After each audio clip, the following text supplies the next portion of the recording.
بھوک، غربت، بیماری ہمارا مقدر نہیں. ہم بنائیں گے سرسبز، خوشحال، خود مختار پاکستان. کون ہے جو ہمیں روکے گا؟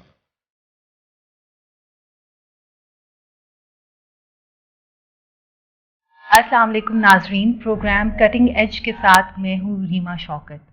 ناظرین، پاکستان پچھلے 14 سال سے نیشنل لیول پر سیکیورٹی چیلنجز کا سامنا کر رہا ہے.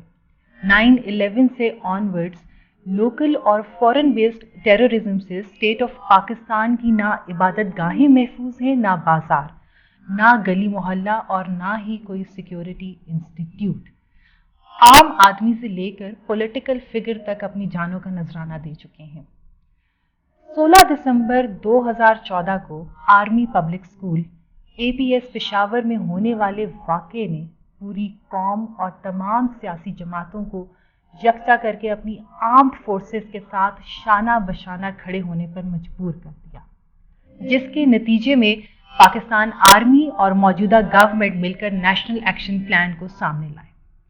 ناظرین، جنوری 2015 میں اسلام آباد based think tank Pakistan institute for conflict and security studies کی جانب سے ایک رپورٹ شائع کی گئی، جس کے مطابق سن 2014 میں اینٹی اسٹیٹ وائلنس، ریاست مخالف تشدد کے واقعات میں 5388 افراد اپنی جانوں سے ہاتھ دھو بیٹھے، جبکہ 3954 افراد ان واقعات میں زخمی ہوئے. آج اسی ادارے کے 2 ریسپیکٹیبل ڈائریکٹرز ہمارے ساتھ موجود ہیں.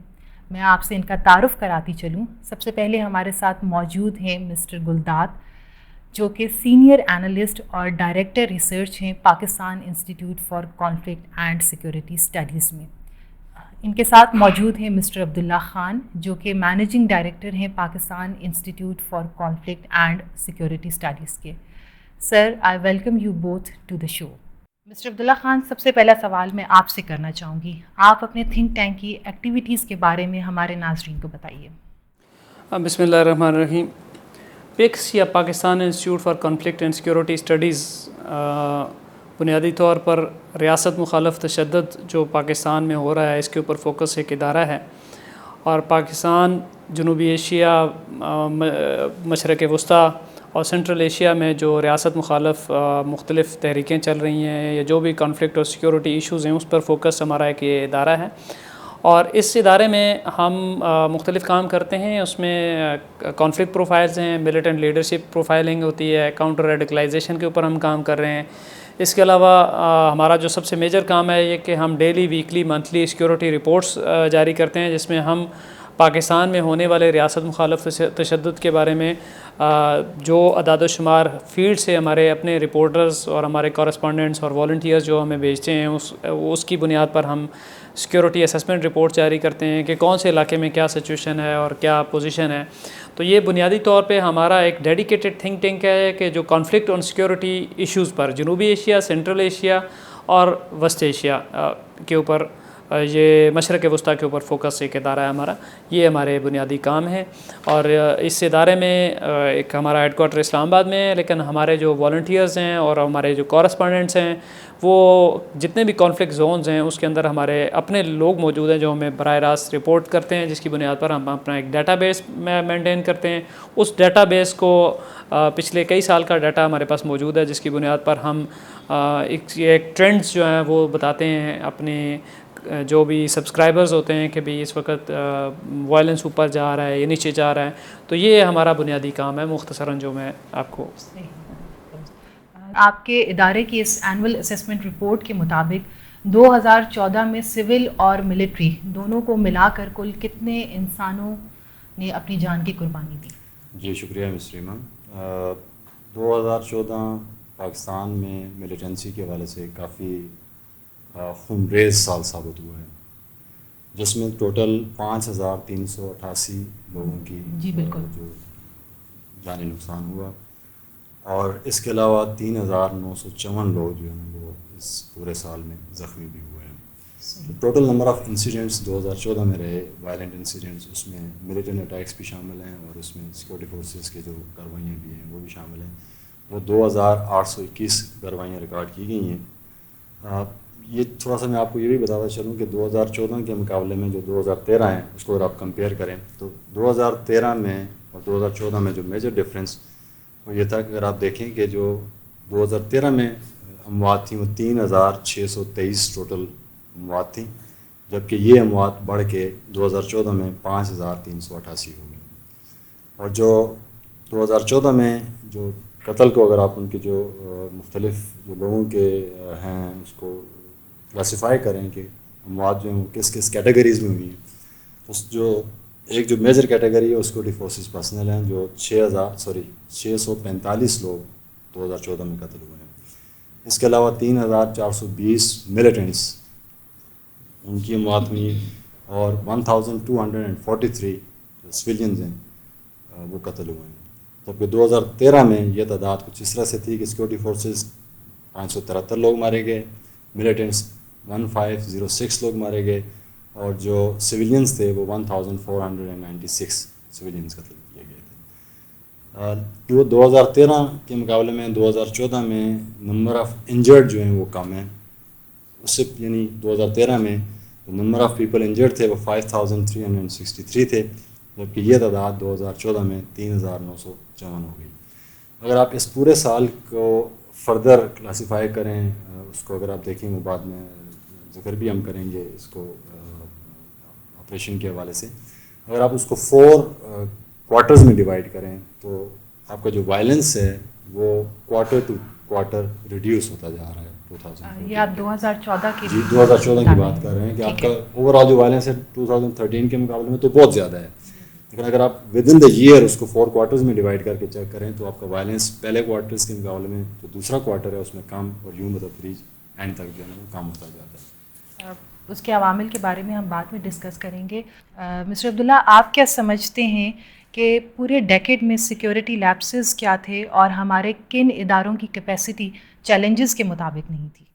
دیکھیں، اگر پچھلے پورے ایک عشرے بلکہ آپ یوں کہہ لیں کہ آپ نے 2004 کو بیان کیا، لیکن یہ ہے کہ ہمارے پاس جو وائلنس سٹارٹ ہو گیا تھا وہ 9/11 کے فوراً بعد کچھ عرصے بعد، جو 2002 میں ہمارا پہلا خودکش حملہ کراچی میں ہوا تھا، تو اس کے بعد یہ چیزیں ہمارے ملک میں سٹارٹ ہو چکی تھیں. 2007 میں ایک water shade moment Lal Masjid کا تھا. اس سے پہلے جو سچویشن تھی اس کو اگر ہم اس کو کلاسیفائی کریں تو 2 میجر اس کے حصے بنتے ہیں. اب اس کے 3 حصے بن گئے ہیں اگر آپریشن ضرب عزم کو بھی آپ ڈسکس کریں. ایک حصہ ہے 9/11 سے لے کے 2007 جولائی تک جس وقت لال مسجد آپریشن ہوا، دوسرا ہے لال مسجد آپریشن سے لے کے آپریشن ضرب عزم تک، اور تیسرا آپریشن ضرب عزم سے بعد. اور ابھی اگر مزید کلاسیفائی کریں تو یہ جو APS پشاور کا سانحہ ہوا اس کے بعد ایک اور اس کا حصہ بنتا ہے. تو اگر آپ یہ کہہ رہے ہیں کہ ہمارے سیکورٹی اداروں کی جو کیپیسٹی ہے اس کی کمی کی حوالے سے اگر جو بات ہے، میں نہیں سمجھتا کہ کیپیسٹی کم تھی، بلکہ اگر آپ کمپیئر کریں پاکستان کے سیکورٹی اداروں کو اکراس دا بارڈر افغانستان میں، آپ کو پتہ ہے پوری دنیا کے لوگ ملٹریز وہاں پہ امریکہ کے جھنڈے کے نیچے وہ ایک گروپ کے خلاف جو افغان طالبان ہیں وہ لڑنے کے لیے آئے، لیکن وہ ان کو سکسیس نہیں ملی اور بالآخر ان کو وڈرا کرنا پڑا، اور ابھی تک افغانستان کا ایک ایشو بنا ہوا ہے. اس کے مقابلے میں اگر آپ پاکستانی سیکورٹی اداروں کو دیکھیں اور پھر آپ وہ ایک میپ کو اگر آپ مائنڈ میں رکھیں تو 2007 سے پہلے بھی باجوڑ، محمد ایجنسی یہ آلموسٹ ملیٹنٹس کے کنٹرول میں تھی. پھر یہ ایکسپینڈ ہو گئے، پھر آپ ادھر جنوبی وزیرستان ان کے قبضے میں آ گیا، پھر سوات ان کے قبضے میں آ گیا. ٹھیک ہے، تو ہماری سیکورٹی فورسز نے جو آپریشن سٹارٹ کیے وہ محمد ایجنسی سے، باجوڑ ایجنسی سے سٹارٹ کیے. پہلے ان کو کلیئر کیا، پھر سوات کو کلیئر کیا، پھر ساؤتھ وزیرستان کو کلیئر کیا، پھر مختلف بہت سارے لوگ یہ بات بھی کرتے ہیں کہ جی بھی ہم اتنا لیٹ ہم نے آپریشن کیوں کیا. تو یہ ہے جو شمالی وزیرستان میں جو بھی آپریشن ضرب عزم کی لوگ بات کرتے ہیں، تو وہ لوگ یہ نہیں دیکھتے کہ ہماری ملٹری گزشتہ 8 سال کے دوران کہیں نہ کہیں آپریشن میں مصروف رہی ہے. اور یہ نہیں ہے کہ آپ اتنی یہ کوئی دانش مندی نہیں ہے کہ آپ ہر وقت جو ہے ہر جگہ پہ کوئی نہ کوئی جو ہے وہ فرنٹ کھول لیں، کوئی محاذ کھول لیں. تو گریجولی ہماری ملٹری کی کیپیسٹی جو ہم لوگوں نے کام کیا وہ دنیا میں کسی کی اس کی مثال شاید کم بھی ملتی ہے. سری لنکا میں اگر تاملوں کی جو انسرجنسی ہے اس کے اوپر اگر کنٹرول ہوا تو اس کا بھی کریڈٹ آج تک وہ سری لنکا والے آپ کو ہی کہہ رہے ہیں کہ بھی یہ پاکستان کی وجہ سے یہ سارا کچھ ہوا ہے. تو جس طریقے سے پاکستان نے یا پاکستان کی ملٹری نے یا پاکستان کے اداروں نے کیا ہے تو کیپیسٹی کا ایشو نہیں تھا. پرابلم یہاں تھی جو تھی وہ یہ تھی کہ ہمارے سوسائٹی میں ایک ڈویژن تھا. کیوں کہ ایک ایسا وقت تھا کہ ہم جہاد کے نام پر مختلف گروپوں کو مختلف تحریکوں کو سپورٹ کرتے رہے. ہماری سوسائٹی کے اندر ایک چیز موجود تھی, اس میں سوسائٹی مجموعی طور پر کلیئر نہیں تھی یہ ہمارے دشمن ہیں یا نہیں ہیں, امریکہ کی یہ لڑائی ہے. امریکہ اور یقینی طور پہ یہ بات اس میں بالکل اتفاق کرتا ہوں کہ امریکہ کے افغانستان میں آنے سے پہلے یہاں پہ اس طرح کی کوئی گڑبڑ نہیں تھی. اب مختلف گروپ موجود تھے لیکن پاکستان کے اندر وائلنس کی کوئی کیفیت نہیں تھی. اب امریکہ یہاں پہ آیا, لوگوں کو پولیٹیکل ریزن ملی اور انہوں نے پھر وائلنس سٹارٹ کیا اور پھر وہ یہ سارا سلسلہ چلا. تو یہ جو ہمارا جو سوسائٹی کا ایک سیگمنٹ وہ ایک بڑے عرصے تک ان گروپوں کو کے ساتھ حمایت کرتا رہا ہے, اور اب بھی ایک بہت بڑی تعداد لوگوں کی ہے جو کسی نہ کسی گروپ کے ساتھ ہمدردیاں رکھتے ہیں. لیکن بہرحال ان کی وہ بتدریج ان کی تعداد کم ہوتی چلی جا رہی ہے. تو یہ کیپیسٹی ایک تو یہ تھی کہ ہمارا معاشرہ, ہماری آبادی ڈیوائیڈڈ تھی. دوسری بات یہ تھی کہ اگر آپ یہ دیکھیں کہ جس وقت ہماری مسلح افواج جنرل مشرف کے دور میں سیاسی مطلب معاملات میں ان کی مداخلت تھی تو ان کو اس وقت وہ پولیٹیکل سپورٹ حاصل نہیں تھی جو کہ درکار ہوتی ہے اس طرح کی جنگ کے حوالے سے. پھر آپ کے جب جنرل مشرف نے وردی اتاری اور اس کے بعد یہ معاملات جنرل کیانی کے ہاتھ میں آئے تو آپ نے دیکھا کہ گریجولی ہماری فورسز کا جو امیج ہے وہ بلڈ ہوا, کیونکہ پولیٹیکل سپورٹ بھی آ گئی. جو سوات آپریشن ہے 2009 میں جب یہ سوات آپریشن ہوا تو اس کے پیچھے مسلم لیگ نون, پیپلز پارٹی, ساری پولیٹیکل پارٹیز جو ہے نا اس کے پیچھے کھڑی تھی. تو وہ جو پولیٹیکل جو سپورٹ تھی وہ لیک کر رہی تھی, پہلے وہ پولیٹیکل سپورٹ ملنا شروع ہوئی اور آرمی ٹوٹلی فوکس ہو کے تو اس نے اپنا کام سٹارٹ کیا اور اس کی وجہ سے جو ہے نا معاشرے میں بتدریج ملی. تو کیپیسٹی ایک جو بڑی امپورٹنٹ چیز ہے جو آپ نے کیپیسٹی کی بات کی وہ ہائی لائٹ کرنا اس لیے ضروری ہے کہ دیکھیں فوج کا کام ہے علاقوں کو کلیئر کرنا اور کچھ عرصے تک اس کو اپنے پاس رکھنا, ٹھیک ہے. دین فوج اپنے کسی بھی ملک کے اندر زیادہ دیر تک نہیں ٹھہر سکتی. یہ کام ہوتا ہے سول ایڈمنسٹریشن کا کہ وہ اس گیپ کو پورا کرے. لیکن انفارچونیٹلی ہم نے دیکھا ہے کہ سوات میں اب ملٹری جو ہے 2012 میں ہینڈ اوور کر دیا, لیکن ابھی تک ملٹری وہاں پہ انسٹال ہے, وہاں پہ کنٹونمنٹس ہیں اور ملٹری ڈپلائڈ کیوں ہے کہ سول ایڈمنسٹریشن ابھی تک اس جو وہ گیپ ہے جو ویکیوم کریٹ ہوا ہے اس کو فل کرنے کی پوزیشن میں نہیں ہے, ٹھیک ہے. اور ہماری سول سائڈ پہ وہ کلیئرٹی بہت دیر سے آئی ہے اور ابھی بھی بہت ساری چیزیں آنے والی ہیں. تو ابھی جو فاٹا میں جیسے ساؤتھ وزیرستان ملٹری نے کلیئر کر لیا, لیکن سٹل اس کی ایڈمنسٹریشن کو دیکھ بھال کے لیے ملٹری وہاں پہ موجود ہے, کیونکہ اس کے لیے ہم نے کوئی پیچھے کوئی ایسا پلان جو کمپریہنسو سسٹینیبل پلان, کیونکہ دیر پا سولوشن چاہیے. فوج تو کلیئر کر کے چلی جائے گی, پھر کیا ہوگا, وہ لوگ واپس آ جائیں گے. امریکہ دیکھیں افغانستان میں اس کے پاس ایک کمپریہنسو پلان نہیں تھا, اب وہ 13 سال 14 سال وہاں لڑے اور اس کے بعد ابھی پوزیشن یہ ہے کہ وہ یہی پوزیشن میں. آپ نے ذکر کیا 2004 سے 2014 تک کے تمام ان واقعات کا, تمام ان عوامل کا جو کہ پاکستان میں دہشت گردی کا باعث بنتے ہیں.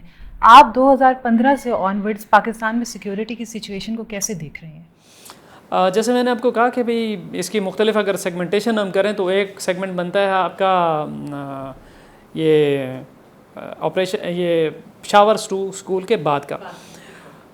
ہم نے یہ نوٹ کیا ہے پکس میں کہ ضرب عضب سے پہلے جو وائلنس ہے وہ تاریخی طور پہ ہائیسٹ لیول پہ پہنچ گیا تھا, پھر گریجولی ڈاؤن ہوا اور اے پی ایس کے بعد جب جنوری میں ہم نے نیشنل ایکشن پلان اناؤنس کیا اور اس کے بعد زیادہ فوکس ہو کے ہم نے, کیونکہ قوم بھی پوری جو ہے نا جس میں کسی کو ڈاؤٹ تھا بھائی اس واقعے کے بعد جو فوج کے ساتھ لوگ کھڑے ہو گئے, تو اس کے بعد ایک آپ کہہ لیں کہ بہت زیادہ وائلنس میں ریڈکشن آئی ہے. اور اس ریڈکشن کے نتیجے میں ہم نے دیکھا ہے کہ بھئی فاٹا اور کے پی کے میں اور سندھ میں بہت زیادہ سلامتی کی صورتحال پچھلے یہ جو 6 مہینے بہت بہتری آئی ہے اس میں, اور یہ جو بہتری ہے اس کے بڑے اچھے نتائج ہیں. لیکن اس میں ایک پریشان کن بات جو ہے وہ یہ ہے کہ بھئی وائلنس جو بلوچستان میں ہے وہ اوپر کی طرف جا رہا ہے. بلوچستان کے بارے میں میں آپ سے ابھی بعد میں بات کروں گی. مسٹر گلداد, میں آپ سے سوال کرنا چاہوں گی. گزشتہ ماہ ہم نے دیکھا کہ شدت پسندی کی لہر میں ایک بار پھر اضافہ آیا ہے, خاص طور پر سندھ اور بلوچستان میں. آپ کے ادارے کی رپورٹ بھی یہی کہتی ہے کہ سندھ اور بلوچستان میں جو پچھلے ماہ میں جو وائلنس ہے اس کی شرح بڑھی ہے. آپ اس کے کیا محرکات دیکھتے ہیں؟ دیکھیے, جس طرح سے میں نے پہلے بتایا تھا کہ 2014 کو آپ کوارٹرلی اس کو ڈیوائڈ کر کے چیک کریں اور اس پیٹرن کو آئیڈینٹیفائی کرنے کی کوشش کریں, تو وہاں پہ جو وائلنس ہے وہ بتدریج کم ہوتا جا رہا ہے towards the end.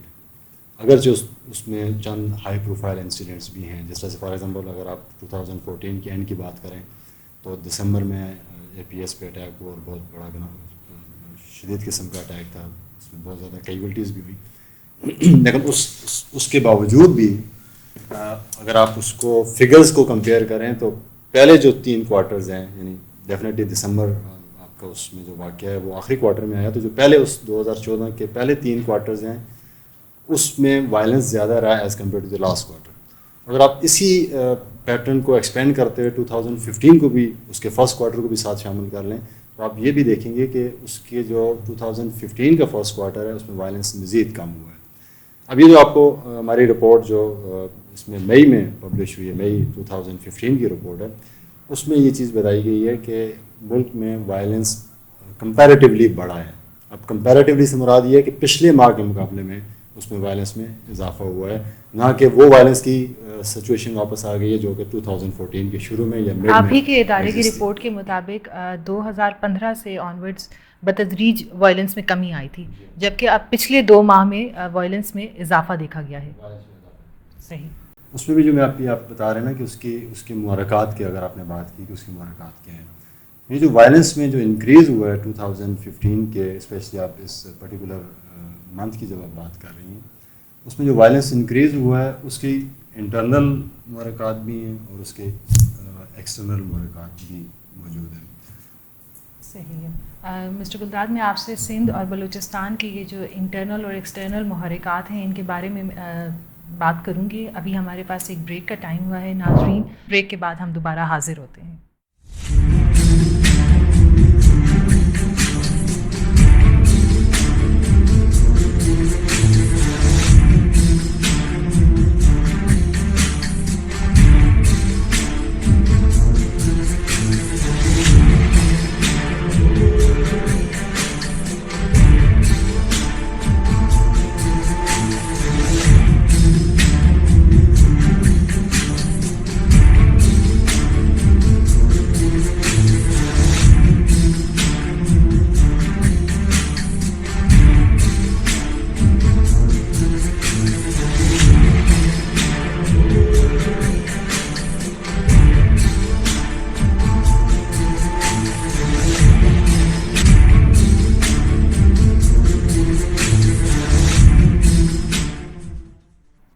Welcome back ناظرین. مسٹر گلداد, مختلف رپورٹس اور ٹی وی ٹاک شوز میں پاکستان میں را کی انوالومنٹ کے بارے میں بات کی جا رہی ہے, آپ اس بارے میں کیا کہیں گے؟ دیکھیں, را کی جو انوالومنٹ کے بارے میں آپ نے ٹی وی ٹاک شوز یا مختلف رپورٹس کی بات کی, ابھی تو یہ بات اس سے کافی آگے نکل چکی ہے. پاکستان میں را کی انوالومنٹ کے متعلق بہت عرصے سے باتیں ہو رہی ہیں اور یہ ہم بہت شروع سے سنتے آ رہے ہیں. صرف ہوا یہ ہے کہ اس سے پہلے جو Indian involvement in anti Pakistan activities تھی وہ کسی حد تک ڈکی چھپی ہوتی تھیں, دنیا کو نہیں بتایا جاتا تھا, ورنہ جو گورنمنٹ ہے یا جو ریلیونٹ انسٹیٹیوشنز ہیں ان کو تو پتہ تھا کہ انڈین کی انوالومنٹ موجود ہے. اب اس دفعہ یہ ہوا کہ جب وہ انوالومنٹ بڑھی ہے, اور وہ بڑی کیوں بڑھی ہے اس کے بارے میں میں بات کرنا چاہوں گا بعد میں, لیکن جب وہ انوالومنٹ بڑھی ہے اور اس حد تک بڑھی ہے کہ وہ پاکستان کے لیے پاکستان کے جو مختلف جو اسٹریٹجک انٹرسٹ ہیں یا جو اکنامک انٹرسٹ ہیں جب ان پہ آ جائے اور پورے ریجنل جو ڈیولپمنٹ ہے اس کے لیے جب اس پہ بات ہے تو وہ چیز زیادہ اوپن ہوئی ہے.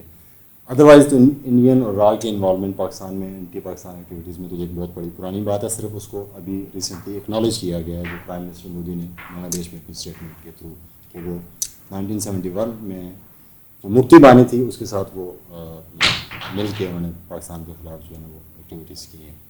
اب صرف یہ ہے کہ اس کو اکنالج کیا گیا اور یہ بات ایک لحاظ سے ثابت ہو گئی ہے کہ جو پاکستان کی ایلیگیشن تھی وہ بات وہاں پہ کلیئر ہے. اب جو دوسری بات آپ نے کہی نا کہ جی را کی انوالومنٹ، تو ایک بات میں یہ چیز بتانا چاہوں گا کہ را مختلف طریقوں سے پاکستان کے اندر اس کی انوالومنٹ ہے. وہ نہ صرف اس کی یہاں پہ انوالومنٹ ہے بلکہ اس کی اعتراض تک جو بارڈر افغانستان میں ہے وہ اس کو یوز کرتے ہوئے پاکستان کے خلاف وہ ایکٹیویٹیز کر رہا ہے. اگر آپ ایک چیز کو دیکھیں کہ جب سے یہ پاکستان چائنا اکنامک کوریڈور کی بات ہوئی، میں جس طرح سے آپ کو پہلے بھی بتا چکا ہوں کہ 2014 میں وائلنس کی شرح مسلسل کم ہوتی گئی دسمبر تک، اور یہی سچویشن آپ کی فرسٹ کوارٹر آف 2015 بھی رہی. لیکن جب پاکستان چائنا اکنامک کوریڈور کی بات ہوئی اپریل میں، جب اس پر ڈیولپمنٹس شروع ہوئی، جی چائنیز پرائم منسٹر یہاں پہ آئے، ان کے ایگریمنٹ سائن ہوئے، اس کے بعد یہ کام سٹارٹ ہونا تھا، تو آپ نے دیکھا کہ وائلنس بھی بڑھنا شروع ہو گیا ہے. اب یہ وائلنس کیوں بڑھ رہا ہے؟ ڈیفینیٹلی اس میں ایکسٹرنل انوائرمنٹ شامل ہے. اب میں یہ نہیں کہہ رہا ہوں کہ اس میں ہمارے اپنے لوگ بھی شامل نہیں تھے، یعنی ان کو یوٹیلائز نہیں کیا جا رہا، ان کو یوٹیلائز ڈیفینیٹلی کیا جا رہا ہے، لیکن اس کے بیک پہ انڈیا ہے اور اس کی انٹیلیجنس آرگنائزیشنز. عبداللہ خان صاحب، ایک بڑا کنفرم پرسیپشن موجود ہے کہ مدرسے کے لوگ اور مدرسے کی تعلیمات پاکستان میں ایکسٹریمزم کی روٹ کازز ہیں، جبکہ گزشتہ ماہ صفورہ گوٹ کراچی میں ہونے والے واقعے میں ہم نے دیکھا کہ ہماری ایجوکیٹڈ یوتھ ایکسٹریمزم اور وائلنس میں کنوکشن کے ساتھ انوالو ہو رہی ہے. آپ اس بارے میں کیا کہتے ہیں؟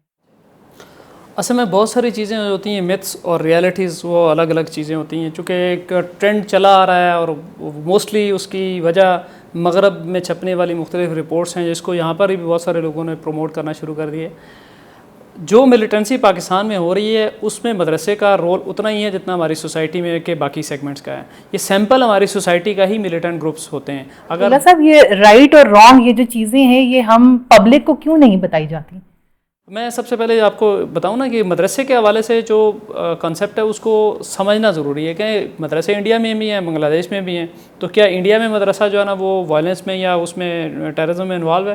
پاکستان میں مدرسہ بھی ہے، مدرسے کے ساتھ ساتھ جیسے ابھی آپ نے خود بتایا کہ کراچی میں جو لڑکا ہے اسعد عزیز، اس کے اوپر وہ آئی بی اے گریجویٹ، اور اس طرح سے بہت سارے لوگ ہیں. کوئی میڈیکل ڈاکٹر تھے، ابھی ریسنٹلی ایک ڈرون اٹیک میں ایک ملیٹنٹ کمانڈر مارا گیا ہے، وہ پاکستانی ملٹری سے بھاگا ہوا ڈاکٹر تھا.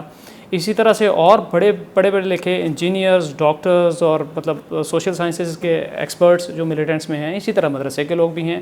اسامہ بن لادن جو ہے نا وہ بہت بڑا فگر تھا ملیٹنسی کے ارینا میں اور اس سارے سیناریو میں، وہ کسی مدرسے میں نہیں پڑھا.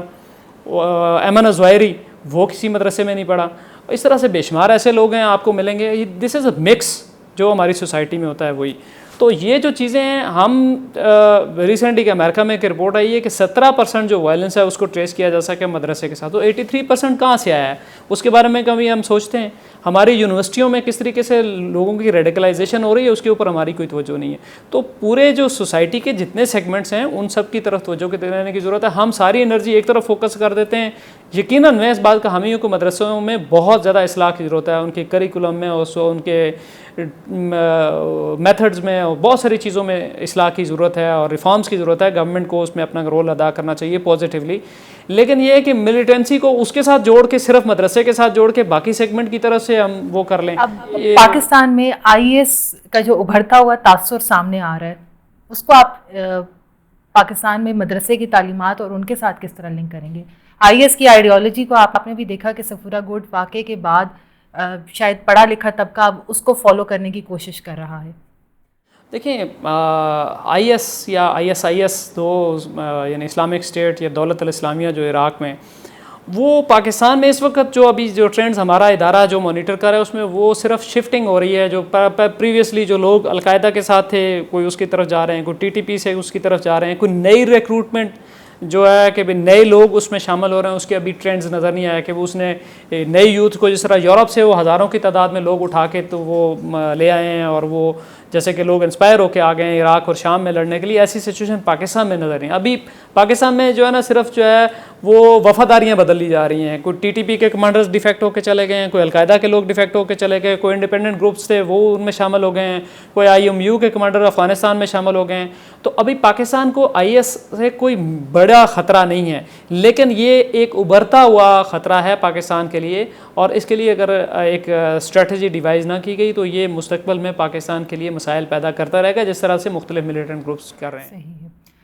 گلداد صاحب، میں نے اپنے انٹرو میں بتایا کہ پاکستان میں مساجد، گرجا، مندر، مختلف طرح کی کمیونٹیز اور مختلف اسکول آف تھاٹس کو ٹارگٹ کیا گیا، نہتے اور معصوم لوگوں کے خون سے ہولی کھیلی گئی.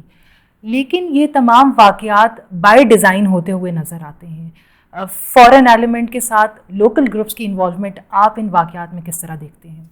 دیکھیے، جس طرح سے آپ نے کہا نا کہ یہ سارے واقعات آپ کو بائی ڈیزائن نظر آ رہے ہیں، اس کے بارے میں تھوڑا سا آپ کو ایک ڈفرینٹ اینگل اور ڈفرینٹ اس کا آسپیکٹ بتاؤں گا. پاکستان کے اندر جو مختلف قسم کے جو ایلیمنٹس ہیں، ان کے ڈیفینیٹلی اپنے انٹرسٹ اور لمیٹڈ انٹرسٹ ہیں جو کہ اسپیسیفک ٹو پاکستان اور اس کمیونٹی کے اندر ہیں. کچھ انٹرسٹ ایسے ہیں، کچھ گروپس کے انٹرسٹ ایسے ہیں جو صرف نہ صرف انٹرنل ہیں بلکہ اس کے نیشنل اور ٹرانس نیشنل ان کے وہ فوکس ہے. اس کے علاوہ جو باہر کی جو فورسز ہیں وہ اسپیسیفک ہیں to this country, specific to this region, اور یہ جو ساری جو ڈیولپمنٹ کا خواب ہے اس کے خلاف وہ ایک موازنہ انہوں نے بنایا ہوا ہے. اگر آپ پاکستان چائنا اکنامک کوریڈور کو فار ایگزامپل آپ اس کو لے لیں تو پاکستان چائنا اکنامک کوریڈور ایک آپ کو نظر آئے گا کہ یہاں پہ چیزیں بالکل سپریٹ ہوتی جا رہی ہیں. انڈیا آپ کا سپریٹ ہو رہا ہے، حالانکہ پرائم منسٹر نواز شریف نے جب یہ گورنمنٹ آئی تھی تو ریجنل کنیکٹیوٹی کا ایک خواب دیا تھا. اسی وجہ سے پھر وہ آپ نے دیکھا ہوگا کہ جب پرائم منسٹر انڈیا کے جب ان کی ہوئی تھی پوسٹ ٹیکنگ سرمنی ہوئی تھی، وہاں سے پرائم منسٹر نواز شریف گئے تھے. اور کنیکٹیوٹی وہ بنیادی مقصد یہ تھا کہ وہ سارک کے ممالک آپس میں کنیکٹ ہوں اور یوں اس کنیکٹیوٹی کے تھرو اکنامک ڈیولپمنٹ اور لوگوں کی جو ویل بینگ ہے وہ ممکن ہو سکے. لیکن اگر آپ دیکھیں تو یہ وہ کنیکٹیوٹی کا خواب جو کہ پاکستان چائنا اکنامک کوریڈور اس میں ایک امپورٹنٹ ایلیمنٹ کی صورت میں موجود ہے، وہ انڈیا نہیں چاہ رہا. اگر آپ انڈیا کی اس لیٹسٹ آبجیکشن کو دیکھیں جنہوں نے کہا پاکستان چائنا اکنامک کوریڈور، تو اس میں انہوں نے آبجیکشن یہ دیا ہے کہ ہم ٹھیک ہے جو گلداد صاحب، فورن ایلیمنٹس ہمیں نظر آتے ہیں، ہمیں سمجھ بھی آتی ہے. جو پاکستان کے اندر پنپنے والے لوکل گروپس ہیں ان کے گریوینسز کون دور کرے گا؟ ان کے پرابلمز، ان کے ایشوز کون ایڈریس کرے گا؟ دیکھیں اس میں رسپانس جو ہوتا ہے وہ سوسائٹی کا. اگر آپ دیکھیں دسمبر میں جو آپ کا واقعہ ہوا، اے پی ایس پہ اٹیک ہوا، تو پوری نیشن نے رسپونڈ کیا. اب نیشن نے ریئلائز کیا کہ اب ٹیررزم کو ہم الاؤ نہیں کریں گے، اب ہم ملیٹنسی کو الاؤ نہیں کریں گے، اب ہم نے فوج کے ساتھ مل کے کھڑے ہونا ہے اور شانہ بشانے کھڑا ہونا ہے. اسی طرح سے جو آپ کے کنفلکٹس ہیں، فار ایگزامپل اگر آپ 1971 میں دیکھیں تو آپ کے جو بنگلہ دیش الگ ہوا تو ہمارے کچھ ڈفرینسز موجود تھے، یعنی وہ جو ایسٹ پاکستان اور ویسٹ پاکستان میں وہ ہمارے پاس ڈفرینسز تھے، ان ڈفرینسز کو ایکسپلائٹ کیا گیا. اب بھی سچویشن یہی ہے کہ آپ کے اندر جو کہیں ڈفرینسز موجود ہیں، جو آپ کے اندر جو دراڑیں موجود ہیں، ان دراڑوں کو آپ کے جو ایڈورسریز ہیں وہ اس کو موقع سے فائدہ اٹھا رہے ہیں اور اس کو کیش کرنے کی کوشش کر رہے ہیں. یہاں پہ ہمارے پاس جو دراڑیں موجود ہیں وہ سیکٹیرین لائنس پہ بھی ہیں، وہ ایتھنک لائنس پہ بھی ہیں. وہ ہمارے مطلب اگر آپ دیکھیں فار ایگزامپل آپ کراچی کو ہی دیکھ لیں، وہاں پہ لا انفورسمنٹ کا، لا اینڈ آرڈر کا بہت بڑا سیریز ایک ایشو ہے. وہاں پہ کرمنل ایلیمنٹس ہیں. اب وہ کرمنل ایلیمنٹس کو کنٹرول کرنے کے لیے آپ کو رول آف لا کی طرف جانا پڑے گا. یعنی اگر آپ نے جو وہ ہیں پولیس کو، اس کو امپاور کرنا پڑے گا، آپ کے عدالتی نظام ہے اس کو ٹھیک کرنا پڑے گا، اور یہ وہ ساری چیزیں ہیں. تو اس کے لیے آپ کو جس طرح سے آپ نے 16 دسمبر 2014 کے واقعے کے بعد، اے پی ایس کے اٹیک کے بعد آپ ایک نیشنل لیول پہ ایک چیز لے کے آئے ہیں، نیشنل ایکشن پلان لے کے آئے ہیں. اسی طرح سے آپ کو ایک اور نیشنل ایکشن پلان لے کے آنا پڑے گا جو کہ آپ کی ان جو کمیونٹیز ہیں جو آپ سے دور ہوتی جا رہی ہیں، جو کسی طرح سے خفا ہیں دور، تو میں اس کو نہ کہوں، جو خفا ہیں ان کو واپس آپ مین اسٹریم میں لے کے آئیں. یہ آپ کی مسائل بات.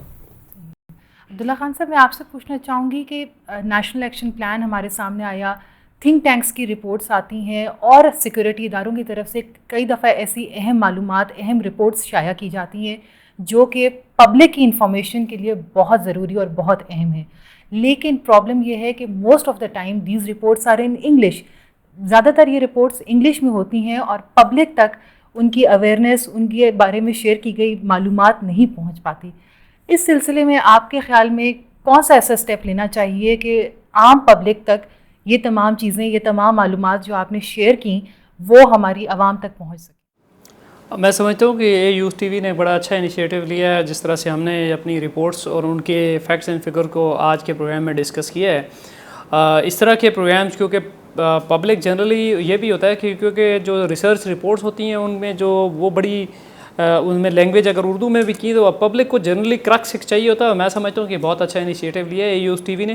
AU ٹی وی اور پکس مل کے اس چیز کو انشاءاللہ پروموٹ کریں گے اور عوام تک جو سیکیورٹی اور سلامتی کے مختلف آسپیکٹس ہیں ان کو ہم پہنچاتے رہیں گے. یہ میں سمجھتا ہوں کہ بہت اچھا انیشیٹو ہے.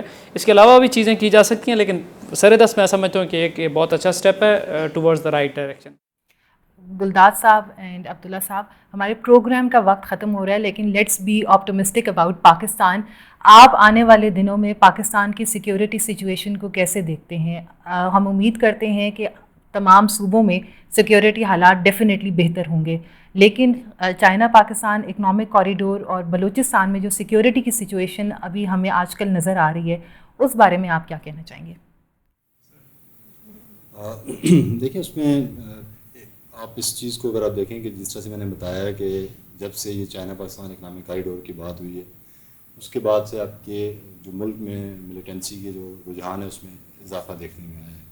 پاسبلٹی اپیرنٹلی تو یہی ہے کہ انشاءاللہ ہماری جو سیکورٹی ادارے ہیں وہ اس پہ کنٹرول کریں گے چونکہ وہ ویجیلنٹ ہیں. جو پریزیڈنٹ نے اپنے ایڈریس میں جو پارلیمنٹ میں اس میں یہی انہوں نے سجیسٹ کیا ہے کہ ویجیلنس آپ کا ایک بیسک ایلیمنٹ ہے, آپ اس پہ اپنی آنکھیں کھلی رکھیں. جب آنکھیں کھلی رکھنے کا مطلب یہ ہے کہ آپ ان کے جو ایفرٹس ہیں ان کو آپ نلیفائی کریں. میرا یہ خیال ہے کہ چائنا پاکستان اکنامک کوریڈور کے سلسلے میں آپ کی جو اینٹی پاکستان فورسز ہیں وہ اپنی پوری کی پوری ایفرٹس جاری رکھیں گے. ابھی آپ نے جو پرووکیشن دیکھ رہے ہیں ہمارے ایسٹرن بارڈر پہ جو انڈین پولیٹیکل جو لیڈرشپ ہے ان کی جو اسٹیٹمنٹس ہیں ان کو اگر آپ دیکھ لیں اور ادروائز جو آپ یہ اس ملیٹنسی کے جو اس کا جو بڑھنے کا جو رجحان ہے اس کو اگر آپ دیکھیں تو اس میں پھر یہی آپ کو کرنا پڑے گا کہ آپ نہ صرف انٹرنلی اپنی چیزیں ٹھیک کریں, اپنا جو آپریشن ہیں ان کو آپ کنٹینیو رکھیں اور جو ملیٹنٹس ہیں ان کے ساتھ جو ہے وہ سختی کے ساتھ پیش ہیں, بلکہ اس کے ساتھ ساتھ آپ ایک ایسی پالیسی بھی اڈاپٹ کریں کہ جو آپ کے جو ملیٹنٹس جو لوگ اس طرف جا رہے ہیں, جو اس فیلڈ میں آ رہے ہیں اور ملیٹنسی کی طرف ان کا رجحان بڑھتا جا رہا ہے, ان کو کسی طریقے سے اسٹاپ کیا جائے اور جو لوگ آلریڈی اس میں فال کر چکے ہیں اور واپس آنا چاہتے ہیں ان کے لیے ایک سیف ایگزٹ کیا جائے. یہ تو ایک over all situation. Abdullah Khan صاحب آپ کیا کہیں گے؟ اور دیکھیں پاکستان کے مستقبل کی جو سیکیورٹی سچویشن ہے یا جو سناریو ہے اس میں ملٹیپل فیکٹرز ہے. اس میں جو پاکستان چائنا اکنامک کوریڈور بہت بڑا فیکٹر ہے, اس کی وجہ سے بھی بہت ساری بڑا کام تو بڑے دشمن بڑے فیکٹرز اور بڑے جو ہے نا پلیئرز آئیں گے وہ اس کا ایک ہوگا.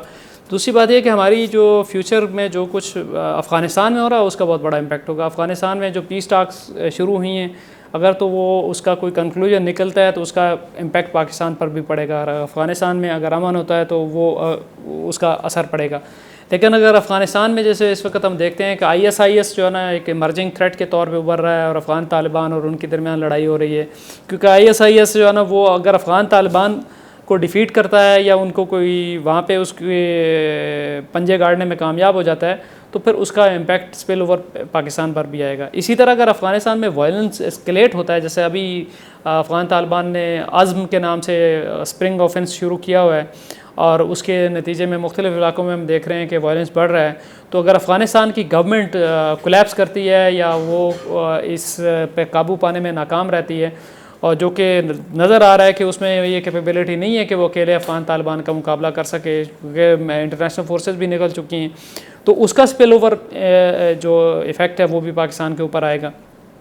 اور اس طرح سے اگر ISIS جو ہے نا وہ پاکستان میں سیکٹیرین گروپ جو ہیں وہ ان کو اپنے ساتھ ملا کے سچویشن خراب کر سکتی ہے. اگر افغانستان میں اس کو جگہ مل گئی یا نہ بھی ملی تو دے ول ٹرائی ٹو ایکسپلائٹ جو ہمارا سیکٹیرین رفٹ ہے مختلف جگہوں پر, اس میں ہم دیکھ رہے ہیں.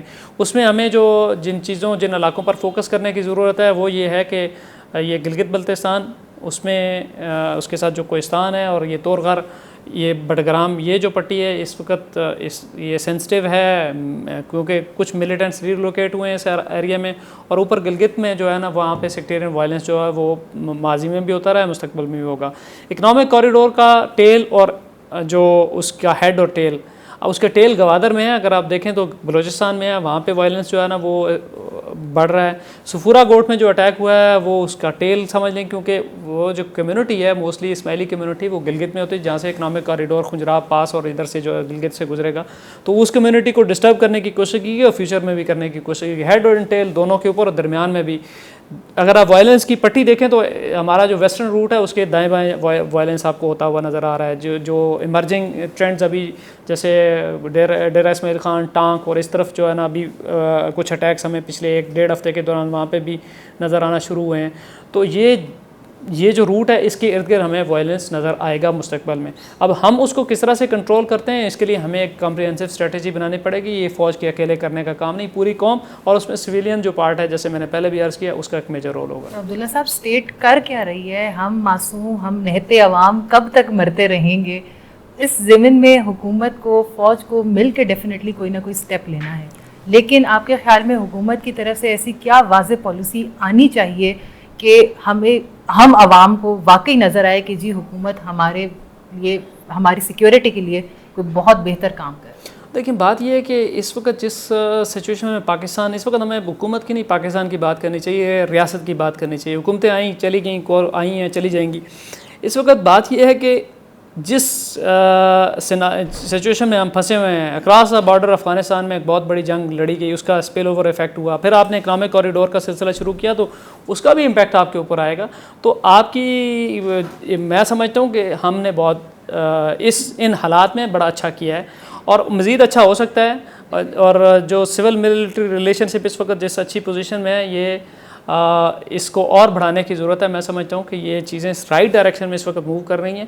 ہمیں عوام کو اپنی گورنمنٹ کے اوپر, اپنے اسٹیٹ انسٹیٹیوشن کے اوپر, اداروں کے اوپر اعتماد کی ضرورت ہے, نہ کہ ہم جو ہے نا اسٹیٹ کو ڈسکارڈ کرتے رہیں کہ بھی اسٹیٹ نے کیا کیا. اسٹیٹ نے بہت کچھ کیا. ڈیفینیٹلی تھنک ٹینکس کی طرف سے بھی سجیشنز آتی رہنی چاہیے. بہت شکریہ گلداد صاحب آپ کا, مسٹر عبداللہ خان آپ کی ویلیویبل سجیشنز, آپ کی ویلیویبل انفارمیشن آپ نے ہمارے ساتھ سیکیورٹی ایشوز پہ شیئر کی. ہم گاہے بگاہے آپ کو اپنے پروگرام میں زحمت دیتے رہیں گے. Thank you very much once again for your time. ناظرین, اے یوتھ ٹی وی آپ کے لیے research based programmes with all recognised institutions لے کر آتا رہے گا. اگر آپ Pakistan institute for conflict and Security Studies PICSS کی بارے میں مزید معلومات جاننا چاہیں تو آپ ان کی ویب سائٹ وزٹ کر سکتے ہیں www.pics.net. اس کے ساتھ ہی اپنی میزبان ریما شوکت کو اجازت دیجیے. اللہ حافظ.